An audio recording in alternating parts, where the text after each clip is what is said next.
It sure would be nice to have a time machine and go back and purchase a home when mortgage rates were lower, wouldn't it? In this video, I'm going to share a breakdown of how you can lower your rate on your mortgage when purchasing a home without having to spend any additional money out of your pocket. Rates just went up again this week and are likely to continue rising between now and the end of the year. Rates are still low if you look at historical data, but then again, home prices are higher than they used to be. On the other side, rents are continuing to skyrocket all around the country. Trying to time the real estate market and rates is quite difficult. If you're ready, or it's the right time for you to purchase a home, but when you look at the monthly payment based on rates being higher than they used to be and you're not comfortable making that payment, what can you do? In this video, I'll be going over a strategy that can help you out with this. What's up everybody? Toby Fernie, aka the Teacher Realtor here with Coldwell Banker Realty in Monterey, California.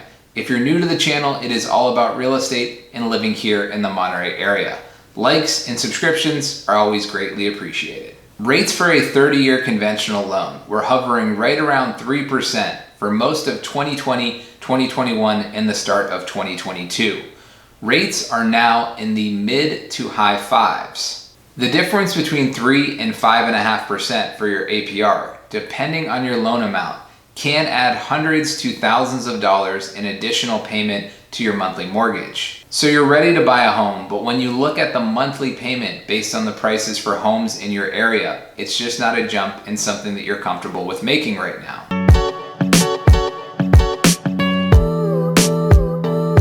The good news, if you're a buyer, is that the real estate market has slowed recently. In 2020 or 2021, good luck as a buyer trying to negotiate with sellers. In many markets around the country, homes were often selling for hundreds of thousands of dollars over the ask price, with buyers waiving their contingencies upfront with their offer. We're just not seeing that right now towards the end of 2022. Sellers expecting to sell their home for the same amount that their neighbor did in 2021 or at the start of 2022 are having to adjust their expectations and in many cases lower their asking price. Buyers are now able to put in offers for less than the asking price and keep their contingencies with their offer. You know, a normal real estate market.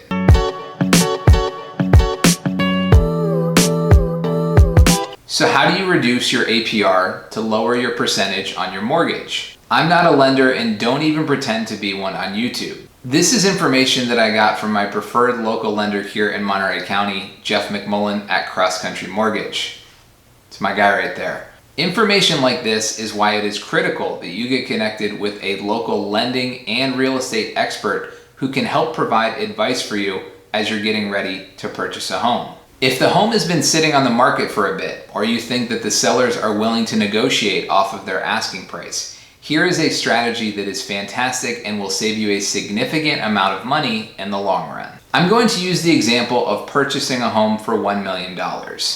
Now, seller expectations haven't changed drastically. If you think that you're going to be able to get an offer accepted for say $850,000 or $900,000 when their neighbor sold their house for $1,100,000 last year, that is a difficult ask for a seller to stomach. For the purposes of this example, I'm going to say that you think the sellers who listed their house for $1 million are willing to sell their house to you for $980,000. That is $20,000 off of their asking price. If you were to get a price reduction, the difference in your monthly payment between $1 million and $980,000 is going to be quite minimal, probably less than $50 a month. If instead of asking for a price reduction, you keep your offer at $1 million and ask the sellers for a $20,000 closing cost credit, the sellers will still net $980,000 for the sale of their home, so this won't make any difference to them. You can then use this $20,000 closing cost credit to do what is called paying down your rate or paying points on your mortgage. Now that you have a lower rate on your loan,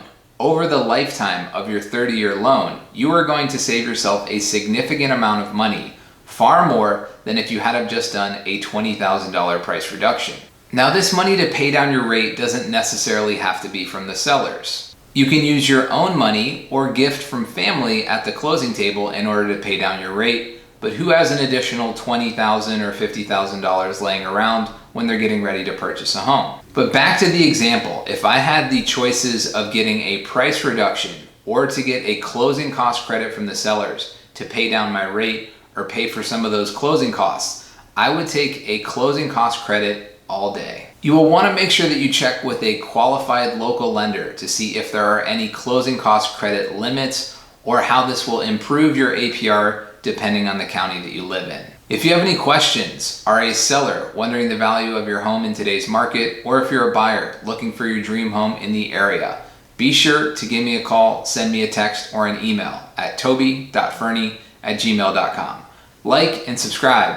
Stay tuned for future content all about real estate and living here in Monterey, California. Click the icon to subscribe to more content from living in Monterey, California.